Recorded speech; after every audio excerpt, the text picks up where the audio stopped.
Hello ನಮಸ್ಕಾರ. ನಾನು ನಿಮ್ಮ ಸ್ಪರ್ಶಗೌಡ. ಯಾರೆಲ್ಲ ಇನ್ನು ಕಾಮನಬಿಲ್ಲು ಕಥಾಗುಚ್ಛ ಯೂಟ್ಯೂಬ್ ಚಾನಲ್ಗೆ ಸಬ್ಸ್ಕ್ರೈಬ್ ಆಗಿಲ್ವೋ ಕೂಡಲೇ ಸಬ್ಸ್ಕ್ರೈಬ್ ಆಗಿ. ಕತೆ ಇಷ್ಟ ಆದರೆ ಶೇರ್ ಮಾಡಿ, ಲೈಕ್ ಮಾಡಿ ಹಾಗೂ ಕಮೆಂಟ್ ಮಾಡಿ. ನಾನು ಇವತ್ತು ಹೇಳ್ತಿರೋ ಕತೆ ಒಂಗಿರಣ ಭಾಗ 179. ಸಾರಾಯಿ ಅಂಗಡಿಯಲ್ಲಿ ಕೆಲಸ ಮಾಡುವ ಹುಡುಗ ಸಿದ್ದು ಕರೆ ಮಾಡುತ್ತಿದ್ದ ಹಾಗೆ ರಿಷಿ ಕಚೇರಿಯಿಂದ ಹೊರಟು ತನ್ನ ಅಪ್ಪ ಯಾವಾಗಲೂ ಹೋಗುವ ಸಾರಾಯಿ ಅಂಗಡಿಗೆ ಬಂದಿದ್ದನು. ಅವನು ಬರುವ ವೇಳೆಗಾಗಲೇ ಸ್ವಾಮಿನಾಥನ್ ಅವರ ಮೈ ಮೇಲೆ ಪ್ರಜ್ಞೆ ಇಲ್ಲದೆ ಇರುವಷ್ಟು ಕುಡಿದಿದ್ದರು. ಮೊದಲಿಗೆ ಒಳಬಂದು ತನ್ನ ತಂದೆಯ ಬಳಿಗೆ ಬಂದವನು ಅದಾಗಲೇ ಇಹದ ಪರಿವೇ ಇಲ್ಲದೆ ಅವಲಿನಲ್ಲಿ ತೇಲುತ್ತಿದ್ದ ತಂದೆಯನ್ನು ನೋಡಿ ಅವರ ಹೆಗಲ ಮೇಲೆ ಕೈ ಇರಿಸಿ ಅಪ್ಪ ಎಂದು ಅವರನ್ನು ಎಚ್ಚರ ಮಾಡಲು ನೋಡಿದನು. ಹೊಟ್ಟೆ ತುಂಬ ಕುಡಿದು ಕುರ್ಚಿಯ ಹಿಂದಕ್ಕೆ ಹೊರಗೆ ಕುಳಿತಿದ್ದ ಸ್ವಾಮಿನಾಥನ್ ಅವರಿಗೆ ಎಚ್ಚರವೇ ಆಗಲಿಲ್ಲ. ಅವರು ಎಚ್ಚರವಾಗದಿರುವುದನ್ನು ನೋಡಿ ಅಪ್ಪ ಅಪ್ಪ ಎಂದು ಬಲವಂತದಿಂದ ಎಚ್ಚರ ಮಾಡಿ, ಅಪ್ಪ ಬಳೆ ತಂದಿದ್ದೀರಂತಲ್ಲ, ಯಾರ ಬಳೆ ಅದು ಎಂದನು.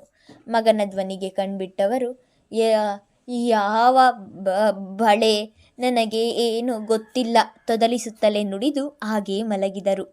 ತಂದೆಯನ್ನು ನೋಡಿ ಹಣೆ ತೀಡಿಕೊಂಡವನು ಆ ಸಾರಾಯಿ ಅಂಗಡಿಯ ಮಾಲೀಕನ ಬಳಿ ಬಂದಿದ್ದನು. ಮೊದಲಿನಿಂದಲೂ ರಿಷಿಗೆ ಆ ಸಾರಾಯಿ ಅಂಗಡಿಯ ಮಾಲೀಕ ಪರಿಚಯವೇ. ಆದರೂ ಅವರ ಬಳಿ ಬಳೆ ಕೇಳಲು ಒಂದು ತೆರನಾದ ಅಂಜಿಕೆ.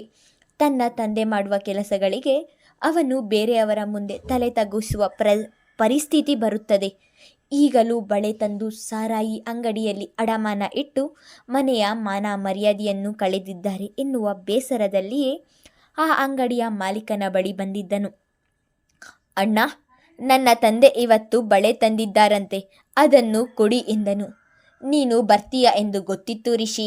ನಿನ್ನ ತಂದೆ ಬಳೆ ಕೊಟ್ಟಾಗ ಅದನ್ನು ತೆಗೆದುಕೊಳ್ಳುವ ಮನಸ್ಸಿರಲಿಲ್ಲ.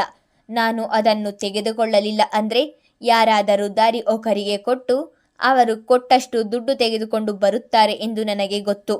ಹೇಗಿದ್ದರೂ ನೀನು ಬಂದು ಸಾರಾಯಿಯ ಹಣ ಕೊಡ್ತೀಯಾ ಅಂತ ಬಳೆ ತೆಗೆದುಕೊಂಡು ಸಾರಾಯಿ ಕೊಟ್ಟೆ ಎಂದು ಹೇಳುತ್ತಲೇ ಪೆಟ್ಟಿಗೆಯೊಳಗೆ ಹಣದ ಜೊತೆ ಇರಿಸಿದ್ದ ಬಳೆಯನ್ನು ತೆಗೆದು ರಿಷಿಯ ಮುಂದೆ ಹಿಡಿಯುತ್ತಿದ್ದ ಹಾಗೆ ಅದು ಆರಾಧ್ಯಳ ಬಳೆ ಎಂದು ತಿಳಿದು ಹೋಗಿತ್ತು. ತನ್ನ ಹೆಂಡತಿಯ ಒಡವೆ ತಂದಿರುವ ತಂದೆಯ ಮೇಲೆ ಮೊದಲ ಬಾರಿಗೆ ಅಸಾಧ್ಯ ಕೋಪ ಬಂದಿತ್ತು. ಎಷ್ಟು ಕೋಪ ಎಂದರೆ ಏನು ಪ್ರಯೋಜನ? ತಾನು ಏನೂ ಮಾಡಲಾಗದಂತಹ ಅಸಹಾಯಕ ಸ್ಥಿತಿ ಅವನದು. ಅಂಗಡಿ ಮಾಲೀಕ ಹಿಡಿದ ಬಳೆಯನ್ನು ತನ್ನ ಕೈಗೆ ತೆಗೆದುಕೊಂಡವನು, ಥ್ಯಾಂಕ್ ಯು ಅಣ್ಣ, ಇವತ್ತು ಅಪ್ಪ ಕುಡಿದಿರುವ ದುಡ್ಡು ಎಷ್ಟು ಆಯಿತು ಎಂದು ಹೇಳಿ. ಅವರು ಕೇಳಿದಷ್ಟು ಹಣ ನೀಡಿ ತನ್ನ ಅಪ್ಪನನ್ನು ಕರೆದುಕೊಂಡು ಹೊರಗೆ ಬಂದವನು ಒಂದು ಆಟೋವನ್ನು ಕರೆದು ಅದಕ್ಕೆ ತನ್ನ ತಂದೆಯನ್ನು ಕೂರಿಸಿ, ನಾನು ಬೈಕಿನಲ್ಲಿ ಮುಂದೆ ಹೋಗುತ್ತೇನೆ, ನೀವು ನನ್ನ ಹಿಂದೆ ಬನ್ನಿ ಎಂದು ಹೇಳಿ ಅಲ್ಲಿಂದ ಹೊರಟಿದ್ದನು. ಬೆಳಗ್ಗೆ ತಾನು ನೋಡಿದಾಗ ಬಳೆ ಆರಾಧ್ಯ ಅವರ ಕೈಯಲ್ಲಿಯೇ ಇತ್ತು. ಹಾಗಾದರೆ ಅಪ್ಪನ ಕೈಗೆ ಅದು ಹೇಗೆ ಬಂತು?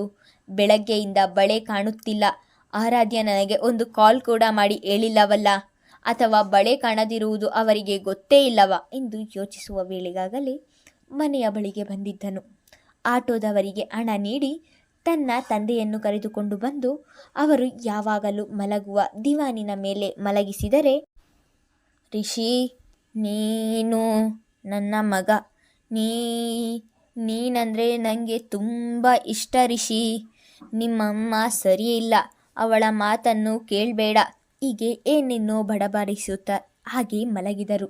ಗಂಡನ ಮಾತು ಕೇಳಿ ಅಲ್ಲಿಗೆ ವಸುಂಧರ ಅವರು ಬಂದು, ಎಲ್ಲೋ ಸರಿಯಾಗಿ ದುಡ್ಡು ಸಿಕ್ಕಿರಬೇಕು, ಅದಕ್ಕೆ ಮೈ ಮೇಲೆ ಪ್ರಜ್ಞೆ ಇಲ್ಲದಷ್ಟು ಕುಡಿದಿದ್ದಾರೆ. ಈ ಮನುಷ್ಯ ಜನ್ಮದಲ್ಲೂ ಬದಲಾಗುವುದಿಲ್ಲ. ಅದು ಸರಿ, ಇವರು ಎಲ್ಲಿ ಸಿಕ್ಕಿದ್ರು ನಿನಗೆ? ಒಂದೇ ಸಮ ಮಾತನಾಡತೊಡಗಿದರು. ಅಷ್ಟರಲ್ಲಿ ಕೋಣೆಯಿಂದ ಆರಾಧ್ಯ ಕೂಡ ಹೊರಬಂದಿದ್ದಳು. ತನ್ನ ಅಮ್ಮನ ಮಾತಿನ ಕಡೆ ಗಮನ ಕೊಡದೆ ಅವಳನ್ನು ನೋಡಿ, ಆರಾಧ್ಯ, ಬನ್ನಿ ಇಲ್ಲಿ, ನಿಮ್ಮ ಬಳೆ ಎಲ್ಲಿ ಎಂದು ಗಂಭೀರವಾಗಿಯೇ ಕೇಳಿದನು. ಅವನ ಆ ಗಂಭೀರದ ಧ್ವನಿಗೆ ಬೆಚ್ಚಿದವಳು, ಬಳೆ ಕಾಣಿಸುತ್ತಿಲ್ಲ ಎನ್ನುವುದು ಇವರಿಗೆ ಹೇಗೆ ತಿಳಿಯಿತು? ಯಾಕೆ ಬಳೆಯ ಬಗ್ಗೆ ಕೇಳುತ್ತಿದ್ದಾರೆ ಎಂದು ಯೋಚಿಸುತ್ತಾ ನಿಂತವಳನ್ನು, ಆರಾಧ್ಯ, ನಿಮ್ಮನ್ನೇ ಕೇಳುತ್ತಿರುವುದು, ನಿಮ್ಮ ಬಳೆ ಎಲ್ಲಿ ಎಂದು ಏರು ಧ್ವನಿಯಲ್ಲಿಯೇ ಕೇಳಿದನು. ಅವನ ಈ ರೀತಿಯ ಮಾತಿಗೆ ಇಹಕ್ಕೆ ಮರಳಿದವಳು, ಇಲ್ಲೇ ಇದೆಯಲ್ಲ ಎಂದು ತನ್ನ ಕೈ ಮುಂದೆ ಮಾಡಿ ತೋರಿಸಿದಳು. ಈ ಬಳೆಯಲ್ಲ, ಇನ್ನೊಂದು ಬಳೆ ಎಂದನು. ಇಲ್ಲದೇ ಇರುವ ಬಳೆಯನ್ನು ಎಲ್ಲಿಂದ ತಂದು ತೋರಿಸುತ್ತಾಳೆ? ಅದಾಗಲೇ ವಸುಂಧರ ಅವರಿಗೆ ಅನುಮಾನ ಬಂದು ಬಿಟ್ಟಿತು. ಆದರೆ ಆರಾಧ್ಯ ಮೌನವಾಗಿ ಸುಮ್ಮನೆ ನಿಂತಿರುವುದನ್ನು ನೋಡಿ, ಆರಾಧ್ಯ, ನಿನ್ನ ಬಳೆ ಕಳೆದು ಹೋಗಿದೆಯಾ? ಹಾಗಾದರೆ ಮಧ್ಯಾಹ್ನ ನೀನು ಬಳೆಯನ್ನೇ ಹುಡುಕುತ್ತಿದ್ಯಾ? ಮತ್ತೆ ನಾನು ಕೇಳಿದಾಗ ಪುಸ್ತಕ ಎಂದು ಹೇಳಿದೆಯಲ್ಲ, ಯಾಕೆ ಎಂದರು. ತಾಯಿಯ ಮಾತು ಕೇಳಿದವನಿಗೆ ಬಳೆ ಕಳುವಾಗಿರೋ ವಿಷಯ ಇವರಿಗೆ ಗೊತ್ತಿದೆ ಎಂದು ಯೋಚಿಸಿ, ಹಾಗಾದರೆ ನಿಮ್ಮ ಬಳೆ ಕಳೆದೋಗಿರುವುದು ತಿಳಿದಿದೆ, ಚಿನ್ನದ ಬಳೆ ಕಾಣುತ್ತಿಲ್ಲ ಎಂದ ಮೇಲೆ ಅಮ್ಮನಿಗಾಗಲಿ ನನಗಾಗಲಿ ಹೇಳಬೇಕಲ್ಲವಾ ಎಂದನು. ಈ ವಿಷಯ ನಿಮಗೆ ಹೇಗೆ ತಿಳಿಯಿತು? ನೀವು ತಿಳಿದ ಹಾಗೆ ನನ್ನ ಬಳೆ ಕಳುವಾಗಿಲ್ಲ. ನಾನು ಸ್ನಾನಕ್ಕೆ ಹೋಗುವಾಗ ಎಲ್ಲೋ ಬಿಚ್ಚಿಟ್ಟಿದ್ದೇನೆ, ಆದರೆ ಎಲ್ಲಿ ಇಟ್ಟೆ ಎಂದು ನೆನಪಾಗುತ್ತಿಲ್ಲ. ಆಮೇಲೆ ಸಿಗುತ್ತದೆ ಬಿಡಿ ಎಂದಳು. ಅವಳ ಮುಗ್ಧತೆಗೆ ಏನು ಹೇಳಬೇಕು ಎಂದು ತಿಳಿಯಲಿಲ್ಲ ಅವನಿಗೆ. ಆರಾಧ್ಯ, ನಿನ್ನ ಬಳೆ ಕಳೆದು ಹೋಗಿದೆ. ಅಷ್ಟು ದೊಡ್ಡ ವಿಷಯವನ್ನು ನನಗಾದರೂ ಹೇಳಬೇಕಿತ್ತಲ್ಲವಾ ಎಂದು ವಸುಂಧರ ಅವರು ಕೇಳಿದರೆ, ಅತ್ತೆ, ಅದೇನು ದೊಡ್ಡ ವಿಷಯವಲ್ಲ. ಅಲ್ಲದೆ ನಾನು ವಿಷಯ ಹೇಳಿದರೆ ನೀವು ಗಾಬರಿಯಾಗುತ್ತೀರಾ ಎಂದು ಹೇಳಲಿಲ್ಲ ಎಂದು ಆರಾಧ್ಯ ಹೇಳುತ್ತಿದ್ದ ಹಾಗೆ, ನಿಮಗೆ ಇದು ಚಿಕ್ಕ ವಿಷಯ ಆಗಿರಬಹುದು ಆರಾಧ್ಯ, ನಮಗಲ್ಲ. ಒಂದು ಬಳೆ ಕಳೆದು ಹೋದರೆ ನಿಮಗೆ ಲೆಕ್ಕಕ್ಕೆ ಇಲ್ಲದೇ ಇರಬಹುದು, ಆದರೆ ನಮ್ಮಂಥವರಿಗೆ ಅದು ಲಕ್ಷಾಂತರ ರೂಪಾಯಿ ಮೌಲ್ಯವುಳ್ಳ ವಸ್ತು ಎಂದು ಹೇಳುತ್ತಾ ತನ್ನ ಕಿಸೆಯಿಂದ ಬಳೆ ತೆಗೆದು ಆರಾಧ್ಯಳ ಮುಂದೆ ಹಿಡಿಯುತ್ತಿದ್ದ ಹಾಗೆ, ನಿನ್ನ ಬಳಿ ಹೇಗೆ ಬಂತು ರಿಷಿ ಎಂದು ಆಶ್ಚರ್ಯದಲ್ಲಿಯೇ ಕೇಳಿದರು ವಸುಂಧರ.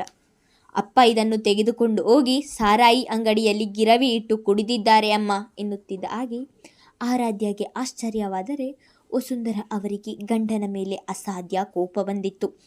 ಅದಾಗಲೇ ಸೊಸೆಯ ಬಳೆಯನ್ನು ಕದ್ದು ತೆಗೆದುಕೊಂಡು ಹೋಗಿರುವುದನ್ನು ನೆನೆದು ಅವರ ಕಣ್ಣು ಕೂಡ ತುಂಬಿದವು. ಒಡನೆಯೇ ಮಲಗಿದ್ದ ನಶೆಯಲ್ಲಿಯೇ ಏನೇನೋ ಬಡಬಡಿಸುತ್ತಿದ್ದ ಗಂಡನ ಕೊರಳಪಟ್ಟಿ ಹಿಡಿದವರು, ನೀನೊಬ್ಬ ಮನುಷ್ಯನ?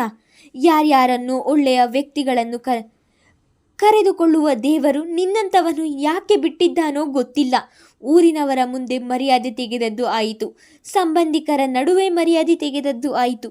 ಈಗ ಮನೆ ಸೊಸೆಯ ಒಡವೆಯನ್ನೇ ತೆಗೆದುಕೊಂಡು ಹೋಗಿ ಅಡ ಇಟ್ಟು ಕುಡಿದಿದ್ದೀಯ. ನಾಚಿಕೆಯಾಗುವುದಿಲ್ಲವ ನಿನಗೆ? ನಾನೇನೋ ನಿನ್ನ ಕಟ್ಟಿಕೊಂಡ ಕರ್ಮಕ್ಕೆ ನಿನ್ನನ್ನು ಸಹಿಸಿದ್ದೇನೆ. ನನ್ನ ಮಗ ಏನು ತಪ್ಪು ಮಾಡಿದ್ದಾನೆ ಎಂದು ನಿನ್ನಿಂದ ಅವಮಾನ ಅನುಭವಿಸಬೇಕು.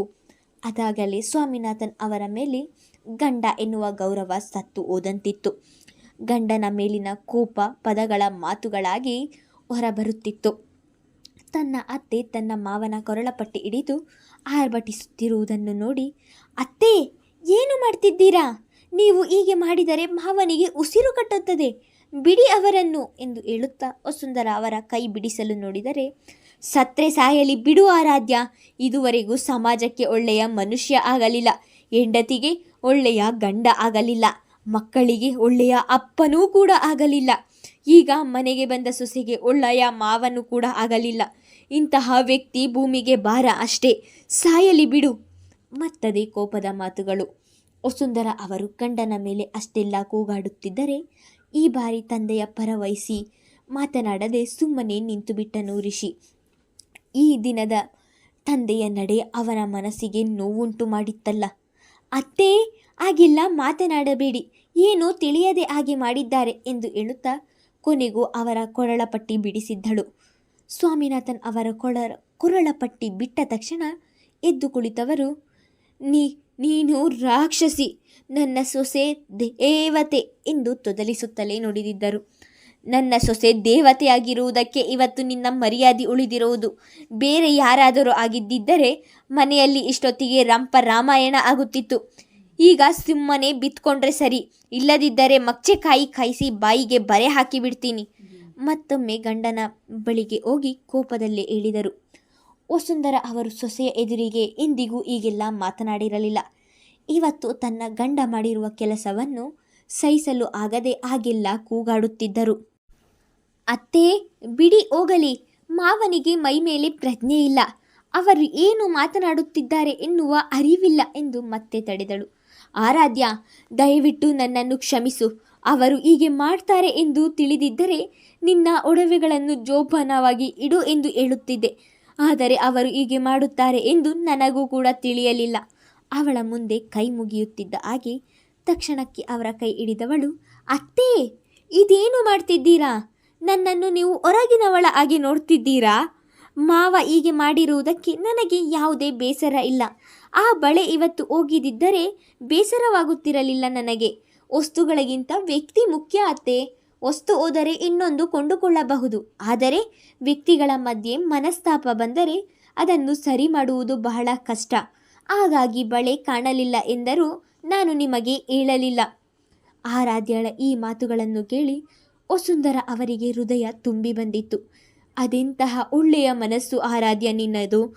ನನ್ನ ಗಂಡ ತಪ್ಪು ಮಾಡಿದ್ದರೂ ಕೂಡ ಅದರ ಬಗ್ಗೆ ಬೇಜಾರು ಮಾಡಿಕೊಳ್ಳದೆ ಮಾತನಾಡುತ್ತಿದ್ದೀಯ.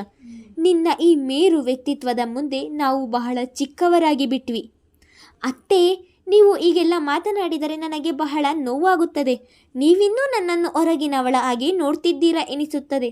ಹಾಗೆಲ್ಲ ಮಾತನಾಡಬೇಡಿ ಎಂದವಳ ಮಾತು ಕೇಳಿ ತನ್ನ ಕಣ್ಣೀರನ್ನು ತೊಡೆದುಕೊಂಡಂತಹ ವಸುಂಧರ ಅವರು, ನಿನಗೆ ಬೇಜಾರಾಗುವ ಹಾಗೆ ನಾನು ಇನ್ನು ಮಾತನಾಡುವುದಿಲ್ಲ ಆರಾಧ್ಯ ಎಂದರು. ತಗೊಳ್ಳಿ, ಮುಂದೆಯಾದರೂ ಒಡವೆಗಳ ಮೇಲೆ ಗಮನವಿರಲಿ ಎಂದು ಬಳೆಯನ್ನು ಅವಳ ಕೈಗೆ ನೀಡಿ ಅಲ್ಲಿಂದ ಸರಿದು ಹೋಗಿದ್ದನು ರಿಷಿ. ಮುಂದುವರೆಯುವುದು. ಧನ್ಯವಾದಗಳು.